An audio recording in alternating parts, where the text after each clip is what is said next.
ముఖ్యమంత్రి గారు ఒకసారి రివ్యూ చేయండి. ఎప్పుడు భూముల మీద రివ్యూ, కమిషన్ల మీద రివ్యూ, కాంట్రాక్ట్ల మీద రివ్యూలు చేస్తున్నారు తప్ప రైతుల మీద రివ్యూ చేసే టైం మీకు దొరకలేదు. పైసలు దొరికేది ఉంటే రివ్యూలు చేస్తారు మీరు. పైసలు దొరికాయి కదా గరీబ్ రైతులు, వీళ్ళ విషయంలో రివ్యూ చేయడానికి మీకు తీరిక లేదా? ఎందుకు మీ ఇంటెలిజెన్స్ ఏం చేస్తుంది? జొన్నలు కొంటలేరు అనేది మీకు తెలుస్తలేదా? శనిగలు సగంలో ఆపేసిండ్రు అనే విషయం మీ ఇంటెలిజెన్స్ మీకు చెప్తలేదా? చెప్పినా కూడా రైతులే కదా అని లెక్కలేనితనమా? ఏంది ఎట్లా అర్థం చేసుకోవాలి? ఆనాడు పెద్ద పెద్ద మాటలు మాట్లాడిండ్రు. ఏం పేరే? మల్లేశం అనే రైతు చెప్తుండు, సార్ 11 గంటలు 10 గంటలే కరెంట్ వస్తుంది, సాయంత్రం 4కి పోతే పొద్దుగాల 6కి కరెంట్ వస్తుందని.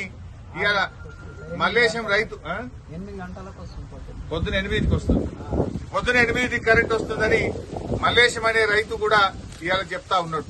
అంటే కరెంటు ఇయ్యరు, రైతు బంధు వెయ్యరు, బోనస్ ఇయ్యరు, కనీసం పండిన పంటను మద్దతు ధర కూడా కొనకపోతే నీదే ప్రభుత్వము.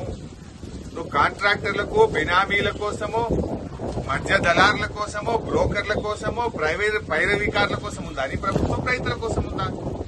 రైతులంటే ఎందుకంత చిన్న చూపు? సో ఇప్పటికైనా స్పందించండి. ముఖ్యమంత్రి గారు ఒక రివ్యూ చేసి జొన్నల కొనుగోలు కేంద్రాలు ప్రారంభించండి. మధ్యలో ఆగిపోయిన శనగలు మళ్లీ కొనే విధంగా తక్షణమే ఉత్తర్వులు ఇవ్వండి. అదేవిధంగా కందులు గాని, సన్ఫ్లవర్ పంట కూడా పూర్తిగా కొనే విధంగా ప్రభుత్వం ఆదేశాలు ఇవ్వండి. అదేవిధంగా వడ్ల కొనుగోలు కేంద్రాలు కూడా రాష్ట్ర వ్యాప్తంగా తక్షణమే ప్రారంభించాలని, ఈ యాసంగిలో సన్న వడ్లకు కూడా బోనస్ అందించాలని, పోయిన యాసంగి సన్న వడ్ల బోనస్ వెంటనే విడుదల చేయాలని చెప్పి డిమాండ్ చేస్తున్నారు.